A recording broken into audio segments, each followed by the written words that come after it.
क्षेत्र में संपत्ति का विक्रय उचित मूल्य बाजार दर पर हो और स्वतंत्र सहमति के साथ हो, यह है मूल उद्देश्य। इसलिए माननीय अध्यक्ष महोदय, इस संबंध में जो भी आक्षेप किए गए हैं, शंका व्यक्त की गई है, राजनीतिक दुर्भावना से आक्षेप लगाए, वो गलत है। और इसका मेन जो है, इस पृष्ठभूमि को भी समझना होगा। इस पृष्ठभूमि में यह अधिनियम ये सुनिश्चित करता है कि किसी डिस्टर्ब एरिया में संपत्ति का हस्तांतरण जिला कलेक्टर की अनुमति से हो, ताकि जांचा जा सके कि विक्रय स्वेच्छा से, voluntary, free will, sir you very well know what is mean by free will, free will say हो रहा है या किसी प्रकार के भय, दबाव अथवा प्रलोभन के कारण नहीं हो रहा है। ये पूर्ण प्रतिबंध नहीं है। मैं माननीय सदस्य से निवेदन करना चाहता हूं, ये पूर्ण प्रतिबंध नहीं है, ना कोई मजबूरी है। ये पूर्ण प्रतिबंध नहीं है, बल्कि एक नियामक प्रक्रिया है जिसका उद्देश्य स्वतंत्र इच्छा की रक्षा करना और बाजार मूल्य की निष्पक्षता सुनिश्चित करना है। इस प्रकार ये कानून नागरिक की संपत्ति की रक्षा करता है, न कि उसके अधिकारों का हनन करता है। और जिन जिन माननीय सदस्यों ने ये आर्टिकल मूलभूत अधिकारों का हवाला देते हुए कहा है कि साहब इस संपत्ति अधिकारों पर कुठाराघात है, वो आपका आक्षेप पूर्ण रूप से निराधार है, विधि के प्रावधानों के विरुद्ध है और आपकी शंकाएं राजनीतिक परिप्रेक्ष्य के सच से देखी जा रही है। माननीय अध्यक्ष महोदय, ये सबसे इससे तीसरा जो आक्षेप इन्होंने किया था वो ये देख रहा था कि संपत्ति अंतरण पर ये एक अधिकारी कैसे प्रभाव डालेगा, वो अनुमति देगा या नहीं देगा, इसकी पूरी प्रक्रिया दी हुई है। अप्लाई करेगा, पहली बात, और डिस्ट्रिक्ट एरिया होगा तो ये प्रावधान लागू हो गया, तो देखने की जरूरत ही नहीं है। और जैसा आप सब ने कहा है, आपकी भावना भी है, राजस्थान की जनता की भावना भी है कि आप लोग बीजेपी वाले जब तक उधर सत्ता पक्ष की तरफ हो, कोई दंगे होंगे नहीं, कोई ऐसा होगा नहीं, तो इस एक्ट की जरूरत भी नहीं पड़ेगी। तो मैं तो प्रभु से यही प्रार्थना करूंगा कि आपकी सबकी भावनाएं हैं तो इस सत्ता पक्ष वाले 2047 तक इधर ही बैठे रहे, इधर ही रहे, और इसीलिए इस कानून की आवश्यकता नहीं रहेगी। आपकी भावना की कदर करते हैं हम लोग। फिर भी अगर जरूरत पड़ जावे, फिर भी एरिया विस्तार हो जाए, ये भी ठीक है। फिर भी अगर किन्हीं परिस्थितियों में होगा तो वो एक प्रक्रिया है कि उसको पूर्ण मूल्य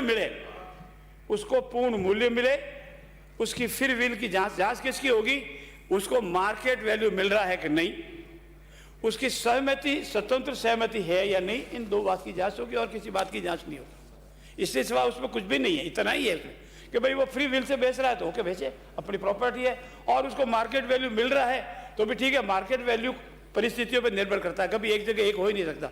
एक प्रॉपर्टी एक भाव से 1 रुपये में बेच सकती है, पड़ोस में 1.5 रुपये में बिक सकती है, क्योंकि परिस्थिति। इसलिए मार्केट वैल्यू को डिफाइन किया है और ये कहा है कि मार्केट वैल्यू से कम उसको नहीं मिले। आप उसमें देखोगे, उसमें 2 लिखा है, अजीज डीएलसी या मार्केट वैल्यू, जो भी अधिक हो, ये लिखा है। पढ़ने के बाद ही फिर यूं हिला रहा। दूसरा, इस अधिनियम का महत्व क्या है, सबसे महत्वपूर्ण इस अधिनियम का महत्व क्या है, ये कमजोर वर्ग, पहला ये कमजोर वर्ग की रक्षा करता है। और कमजोर वर्ग की रक्षा कैसे करता है, ये कानून सामाजिक और आर्थिक रूप से कमजोर वर्गों को संरक्षण देता है। राज्य संदेश देता है कि संकट की घड़ी में हमारी सरकार और ये राज्य और प्रशासन उस आम नागरिक के, उस पीड़ित नागरिक के, सामाजिक रूप से कमजोर नागरिक के साथ खड़ा है। हम उसे अलग नहीं हो सकते, आप उसे अलग हो सकते हैं। दूसरा, जबरन पलायन पर रोक। और मैं आप सबसे निवेदन करता हूं, आप सबके मन में है, अपने अपने घर पे जाके छाती पे हाथ रख के विचार करना कि मेरे एरिया में क्या। मुझे पूछो, मैं अनेक सदस्य जानते हैं, मैं एक ऐसे क्षेत्र से आता हूं, जोधपुर में एक ऐसा क्षेत्र है, किसी की हिम्मत नहीं उस क्षेत्र में घुस भी सके, आज भी उस क्षेत्र में घुस भी सके। ऐसे अनेक क्षेत्र इस राजस्थान में बनते जा रहे हैं, धीरे धीरे जहां आपके जाने की हिम्मत। इसका एक उदाहरण मैंने आपके सामने, प्रत्येक जो मैं उसका सदस्य था, माननीय गृह मंत्री जी का हवाला देते हुए बताया। ऐसे अनेक क्षेत्र है जो धीरे धीरे किस ओर जा रहे हैं, वो आप समझ सकते हैं। जबरन पलायन पर रोक, भय आधारित संपत्ति विक्रय और पलायन को रोककर यह सामाजिक स्थिरता बनाए रखता है। यह कानून का डर के बाजार को समाप्त करता है। तीसरा है सांप्रदायिक सद्भाव को बढ़ावा देना। आपने कहा सांप्रदायिक भावना, सांप्रदायिकता बढ़ाएगी, ये बीजेपी वाले सांप्रदायिकता बढ़ाएंगे। इस बिल का मेन मकसद उद्देश्य है, यह अधिनियम शांति और संतुलन की दिशा में एक सकारात्मक कदम है। यह स्पष्ट करता है कि सरकार किसी भी प्रकार के दबाव की राजनीति को स्वीकार नहीं करेगी, हर आम नागरिक की रक्षा करेगी, चाहे वो संपत्ति अधिकार है, चाहे उसको रहने का अधिकार है, चाहे उसके बोलने का अधिकार है, चाहे उसको आने जाने का अधिकार है। ये अधिकार की, मूलभूत अधिकार की रक्षा करना हमारा धर्म है और अंतम तक जब तक हम इसमें हैं इसकी पूरी रक्षा करेंगे। आपके दबाव से ऐसे बिल को हम वापस नहीं लेंगे। संपत्ति बाजार में पारदर्शिता, हर लेन देन प्रशासनिक जांच के अधीन होता है। इससे धोखाधड़ी, दबाव, अवैध सौदों की संभावना को न्यूनतम हो जाता है। और सबसे महत्वपूर्ण, माननीय अध्यक्ष महोदय, जो अनेक माननीय सदस्यों ने इस पर अपनी बात कही कि ये संवैधानिक मान्यताओं के विपरीत है, संविधान के प्रावधानों के विपरीत है, संपत्ति अधिकार को प्रभावित करता है, आर्टिकल फला फला के विरुद्ध है। मैं इसका आपके सामने खुलासा करना चाहता हूँ और मैं आपसे अपेक्षा भी करूंगा, आपसे निवेदन भी करूंगा। आपने आक्षेप लगाए, आपने शंका व्यक्त की है, तो आप इस प्रावधान को पढ़ना भी चाहिए। अनेक लोगों का तर्क है कि कानून संपत्ति के अधिकारों का उल्लंघन करता है, किंतु हमें यह स्मरण रखना चाहिए कि संविधान का अनुच्छेद 14 समानता का अधिकार देता है। मित्रों और मेरे साथियों, आप सब मेरे से विद्वान हो, हमको पढ़ने से पहले उसकी मूल भावना में जाना पड़ेगा। और इसीलिए मैं आपसे निवेदन कर रहा हूं कि आप अपने जाकर के आर्टिकल 14 समानता का अधिकार देता है, परंतु समानता का अर्थ ये नहीं है कि विशेष परिस्थितियों में राज्य का कोई विशेष प्रावधान न करे। जब किसी क्षेत्र में सार्वजनिक व्यवस्था और सामाजिक शांति खतरे में हो, तब राज्य को हस्तक्षेप करने का अधिकार और दायित्व दोनों है। और अनुच्छेद 19 सब क्लोज 5 राज्य को इस सार्वजनिक व्यवस्था और सामुदायिक हित में युक्ति संगत प्रतिबंध लगाने की अनुमति देता है। यह अधिनियम ठीक उसी संवैधानिक ढांचे के भीतर कार्य करता है। यह किसी समुदाय के विरुद्ध नहीं है, ये किसी पूजा पद्धति के विरुद्ध नहीं है, ये किसी पंथ के विरुद्ध नहीं है, ये किसी जाति के विरुद्ध नहीं है, बल्कि परिस्थितियों के अनुरूप प्रशासनिक सुरक्षा का उपाय कर आम नागरिक की सुरक्षा करता है। महत्वपूर्ण यह है कि इस अधिनियम की संवैधानिक वैधता को न्यायालय में चुनौती दी गई और माननीय गुजरात उच्च न्यायालय ने जो उस वहाँ का तत्कालीन समय कानून आया था उसको चैलेंज दिया गया, विस्तृत जजमेंट पारित किया, उसको माननीय सर्वोच्च न्यायालय में चुनौती। माननीय सर्वोच्च न्यायालय का यह कानून बिल्कुल सही है। चलकर माननीय सर्वोच्च न्यायालय ने भी इसी अधिनियम को, इसी भावना को बरकरार रखा है। जब देश का सर्वोच्च न्यायपालिका इसे सही मानता है, दी गई चुनौती को अस्वीकार करता है, दिए गए प्रश्न को खारिज करता है, तो इसकी वैधता पर प्रश्न लगाने से पहले आप कम से कम विचार तो करते, संविधान का आर्टिकल तो पढ़ते, माननीय सुप्रीम कोर्ट का जजमेंट तो पढ़ते। ऐसी स्थिति में मेरा अध्यक्ष महोदय आपसे यह भी निवेदन है कि ये किसी के भी संवैधानिक अधिकारों पर किसी तरह का कोई कुठाराघात नहीं कर रहा है, बल्कि ये इन संवैधानिक अधिकारों की पूर्ण रूप से रक्षा कर रहा है। एक विशेष बात जो विशेष कर माननीय सदस्यों ने कही कि इस अधिनियम के लागू होने के बाद क्या होगा, फिर तो ये सब दंगे भड़क जाएंगे, प्रॉपर्टी बिक जाएगी, उस पर दब जाएंगे, फिर तो संपत्ति बेच ही नहीं पाएंगे और ये अधिकारी जो है वो संपत्ति कुलीमारी अधिकारी हो जाएंगे और भूमाफी आ जाएगी। बड़ी विचित्र तरह की बात आपने तर्क इसमें रखे। संपत्ति उसकी टाइटल तो चेंज होगा नहीं, बेचे या नहीं बेचे उसका अधिकार है, कब्जा उसका है, भूमाफिया कैसे आ जाएगा और भूमाफिया किस तरह से ले लेगा और हमारा अधिकारी, हमारा जो कॉम्पिटेंट अथॉरिटी है वो कैसे हो जाएगी। कम से कम अपनी बात कहने से पहले उस बात का कोई तर्क संगत आधार तो ढूंढो, किस आधार पर आपने ये बात कही है। इसलिए माननीय अध्यक्ष महोदय विश्लेषण से इस प्रकार के कानूनों की आवश्यकता को रेखांकित करते हैं। राष्ट्रीय विधि विश्वविद्यालय, मैं जो बात कह रहा हूं कृपया आप सब ध्यान रखें, राष्ट्रीय विधि विश्वविद्यालय और शहरी अध्ययन संस्थानों में प्रकाशित अध्ययनों में ये पाया गया कि सामुदायिक हिंसा के बाद संपत्ति बाजार पर असामान्य दबाव पड़ता है। लोग भयवश अपने घर बेचते हैं, जिससे सामाजिक संरचना असंतुलित होती है और अलग अलग बस्तियां बन जाती है। ये दीर्घकालीन और सामाजिक संवाद को कमजोर करता है और अधिकांश अंधविश्वास की खाई को गहरा करता है। ऐसे में राज्य का नियामक हस्तक्षेप सामाजिक संतुलन को स्थिर करने में सहायक सिद्ध हो सकता है। डिस्टर्ब एरियाज एक्ट इसी प्रकार का नियामक ढांचा प्रदान करता है और इसीलिए ये जो बिल लाया गया है इसी मूल भावना के साथ लाया गया है। आज के समय में जब सूचना प्रौद्योगिकी और मीडिया के कारण छोटी सी घटना भी बड़े तनाव का रूप ले सकती है, जब सामाजिक संतुलन बनाए रखना और भी आवश्यक हो जाता है, हमें ये स्वीकार करना होगा कि संपत्ति का प्रश्न केवल आर्थिक नहीं बल्कि सामाजिक स्थिरता से जुड़ा हुआ है। यदि किसी क्षेत्र के एक समुदाय भय के कारण अपना निवास छोड़ने लगे तो ये केवल व्यक्तिगत क्षति नहीं बल्कि सामाजिक ताने बाने की क्षति है और ये अधिनियम ऐसे ही संभावित असंतुलनों को रोकने का प्रयास करता है। माननीय अध्यक्ष महोदय, ये अधिनियम भययुक्त समाज की दिशा में एक कदम है। भय मुक्त समाज हो, ये हमारा लक्ष्य है।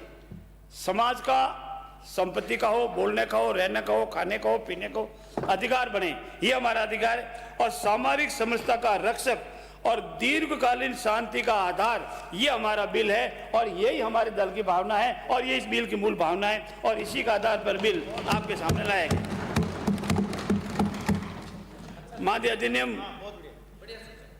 एक विषय यह आया कि रेंट कंट्रोल है तो फिर ये लाने की आवश्यकता क्या थी और फिर उस लैंडलॉर्ड पर भूस्वामी, जिसको भाषा में लैंडलॉर्ड दो तरह के होते हैं माइलॉर्ड, एक तो होता है owner, owner is another thing and landlord is another thing. There is a difference between landlord and owner. यहाँ लैंडलॉर्ड तो जब क्यों किया गया तो इसमें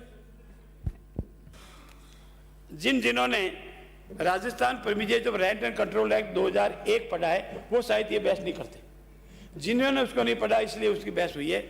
उसमें ये प्रोविजन है, अगर टेनेंट को बिना कानूनी प्रक्रिया अपनाए बेदखल करने का तरीका यह भी है कि उसकी संपत्ति को रात को पटक दो, अपने आप खाली करके जाएगा, कहाँ जाएगा। और ताजा उदाहरण मैं अभी बताऊं, जोधपुर का सी रोड का एक मकान मालिक ने एक छोटी सी धोबी की दुकान थी, उस नहीं मैं नहीं उदाहरण दे रहा हूं, नहीं डिस्ट्रिक्ट एरिया नहीं है वो, मैं उदाहरण दे रहा हूं। डिस्ट्रिक्ट एरिया अभी तो लागू है, डिस्ट्रिक्ट एरिया एक्ट ही नहीं आया अभी, तो बता रहा हूं आप डिस्टर्ब मत। वो उसकी दुकान को रात को गिरा दिया और कोर्ट ने कहा कि इस संपत्ति को तुझे लैंडलॉर्ड को वापस बना के देना पड़ेगा। और अगर कोई लैंडलॉर्ड इस एरिया में इस आड़ में प्रॉपर्टी गिरा देता है तो टेनेंट कहां जाएगा? यस, इंडिविजुअल टेनेंट के कैसे, टेनेंट के, अरे सुनो, जब डिस्ट्रिक्ट एरिया होगा तभी तो गिराएगा। अब सुनो, ये इनको सुनने की क्षमता नहीं है ना समझने की क्षमता है। प्लीज ट्राई टू, आप मुझे वापस क्वेश्चन करना, मैं जवाब, आप बैठो, मेरी बात पूरी हो उसके बाद बोलना और जवाब ले लेना। अगर आप में क्षमता है तो मैं चैलेंज करता हूं, अगर आपको उसका जवाब मिलेगा। अगर डिस्ट्रिक्ट एरिया नहीं है तो रैन गार्ड सुनो तो सही पहले।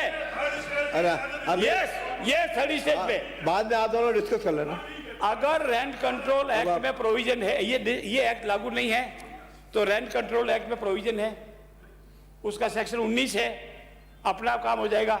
और ये एक्ट लागू हो गया तो रेंट कंट्रोल एक्ट प्रभाव नहीं रहता, वो कहाँ जाएगा? तो इस एक्ट के तहत जाएगा। अब समझने का प्रयास ही नहीं करे तो उसका तो इलाज क्या है?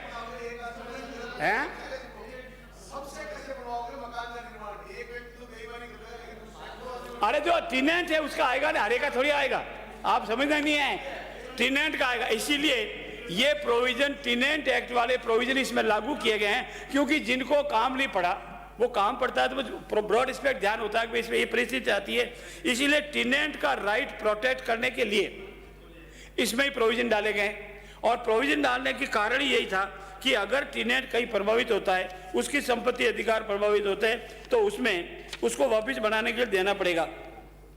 साथ ही साथ एक रजिस्ट्रेशन एक्ट में और प्रोविजन किया गया है कि जब ज्वाइंट डिस्टर्ब एरिया डिक्लेयर होगा तो साधारणतः सरकार को अधिकार बनता है कि वो रजिस्ट्रार के लिए पाबित कर दे कि इस एरिया में डॉक्यूमेंट रजिस्ट्रेशन होने से पहले इसकी जांच की जाए। और ये 2 अमेंडमेंट है।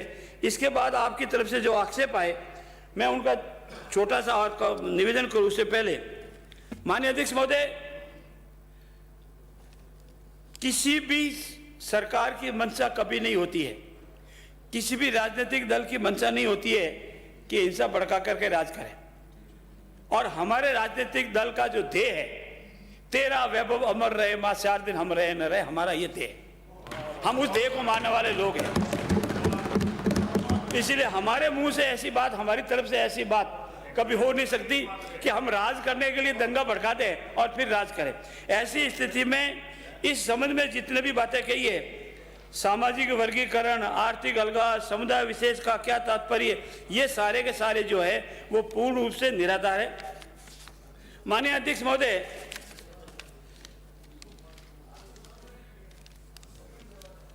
माननीय मनोज जी ने एक विषय रखा कि धारा 3 संपत्ति को क्यों रोक रहे हैं, धारा 8 में सजा का प्रावधान क्या है। हम इसको इसी परिप्रेक्ष्य में देखें। अगर आप किसी कानून की अवहेलना करोगे तो उस कानून के तहत प्रदत्त सजा के प्रावधान को तहत न्यायिक प्रक्रिया से गुजरना ही पड़ेगा। और अगर आप कोई अवहेलना ही नहीं करोगे तो उस न्यायिक प्रक्रिया से आपको गुजरने की कोई आवश्यकता ही नहीं है। और आपने कहा है कि 15 दिन में लैंडलॉर्ड कैसे बना देगा। अगर जिसकी संपत्ति चली गई, जिसका व्यापार लूट गया, जो हमेशा के लिए बर्बाद हो गया, उसका तो देखो। 15 दिन में हो सकता है, वो टाइम मांग सकता है। इसीलिए धारा 16 में आपने जो बताया, जनप्रतिनिधि को डालना चाहिए। अनेक माननीय सदस्यों ने विषय रखा कि इस जनप्रतिनिधि, किसी ने कहा कि पार्षद को रखो, किसी ने कहा माननीय विधायक को रखो, किसी ने एमपी का नाम किसी ने नहीं लिया, कोई कहे मान एमपी को रखो, कोई यहाँ तक आ गया कि सरपंच को भी रखो, प्रशासक को भी रखो, प्रशासक के बाद सरपंच ही हो जाएगा प्रशासक। ये जो कमेटी है, इस कमेटी का एक फॉर्मेशन है। उस फॉर्मेशन में जनप्रतिनिधि नहीं है और जनप्रतिनिधि को इस कमेटी के फॉर्मेशन में नहीं होने का अनेक आधार भी है। इसीलिए जब इसमें डिस्कस हुआ तो ये माना गया कि ये एक ऐसी कमेटी है जिस कमेटी का इंडिपेंडेंटली मॉनिटरिंग और एडवाइजरी है, बाकी इसका कोई पावर नहीं। This committee constitute for monitoring and advisory, it is a advisory committee, it is not sole. बाकी अपील के प्रोविजन है और कहीं भी प्रोविजन नहीं है तो रिवीजन के प्रोविजन है। इसमें रिवीजन वाला आपने किसी ने नहीं कॉन्स्टिट्यूट किया। सेक्शन 14 में रिवीजन के प्रोविजन है, 20 में नहीं बोलते हैं, 20 में नहीं बोलते हैं। बैठ जाइए, सीखो इतना सीखो, बैठो, मेरी बात खत्म होने के बाद रिवीजन के प्रोविजन है। और इन सब के बावजूद भी अगर माननीय राजस्थान उच्च न्यायालय, माननीय सर्वोच्च न्यायालय का आर्टिकल 226 में सबके दरवाजे खुले, किसके अधिकार बंद है? सबके अधिकार। इसीलिए कोई अधिकारों का हनन होना, अधिकारों पर कुठाराघात होना, संपत्ति पर कुठाराघात होना, ये सारे के सारे जो स्टेटमेंट है वो पूर्ण रूप से गलत है। और मैं ये निवेदन करता हूं माननीय अध्यक्ष महोदय कि धारा 4 के आसान क्षेत्र घोषित होने के उपरांत अगर नियमों की पालना से परे जाकर कोई संपत्ति का हस्तांतरण करता है तो वो नल एंड वॉइड होगा। और अगर धारा 5 के अनुसार अगर आपको संपत्ति बेचनी है, अनुमति लीजिए, आराम बेचिए, मर्यादा जिसको बेचिए, पूरी कॉस्ट लीजिए, फ्री विल से बेचिए। और धारा से न इच्छुक व्यक्ति ऐसी पूर्वमाती के लिए आवेदन करेगा, निर्धारित प्रक्रिया में निर्णय हो जाएगा। 11 में मैं विशेष रूप से कहना चाहता हूँ, किसी को रहन रखने, लोन लेने के लिए ये डिस्टर्ब एरिया बिल कभी भी प्रभावित नहीं करेगा। जैसा आप एग्री कर रहे हैं, ये एरिया कभी भी प्रभावित नहीं करेगा। धारा 8 में जैसा आपने कहा कि कम से कम 3 वर्ष है, अधिक से अधिक 5 वर्ष है, नॉन बेलेबल है और कॉग्निजेबल है। और ये इस कानून के अनुसार ही लगता है कि भय बिना प्रीत नहीं है, इसलिए ये तो रखना ही पड़ेगा। और जिनके मन में जो है वो देख भी रहे। धारा 12 में किराए संपत्ति के ध्वस्त होने वाला, जैसा मैंने अभी कहा, और मैं यह करता हूं कि अल्टीमेटली इन सब को नहीं मानेंगे तो वो राजगम प्रॉपर्टी होगी। राजगम प्रॉपर्टी होने का आप जानते हैं, property vest in the state. ये सभी प्रोविजन इसीलिए लाए गए हैं कि हमारा देश और हमारा प्रदेश एक शांति व्यवस्था वाला प्रदेश, समान अधिकार वाला प्रदेश, सभी के हितों का रक्षा करने वाला प्रदेश रहे। हम ऐसा नहीं चाहते हैं कि दिल्ली के दंगों में एक समुदाय के लोगों को कुचल दिया जावे। हम ऐसा नहीं चाहते हैं कि कश्मीर में हिंदुओं का पूर्ण रूप से अत्याचार किया जावे। हम नहीं चाहते हैं कि जयपुर की घटना हो और आप उस पर कोई बात नहीं करें। हम नहीं चाहते हैं कि अनेक एरिया बिल्कुल ही खाली हो रहे हैं और किसी समुदाय का क्लस्टर हो रहा है, डेमोग्राफी बदल रही है, हम ये नहीं चाहते हैं इस सब की शांति हो। इसीलिए माननीय अध्यक्ष महोदय, मेरा आपसे विनम्र अनुरोध है कि आप इंसान को, मैं इनसे निवेदन करता हूं, इंसान को इंसान की नजर से देख मेरे साथी, इंसान को इंसान की नजर से देख मेरे साथी। अरे मेरे वरिष्ठ साथियों, नागरिक को नागरिक की भावना से देख मेरे साथी, तब तुमको सही नजर आएगा। मैं निवेदन करता हूं ये बिल को पास करें।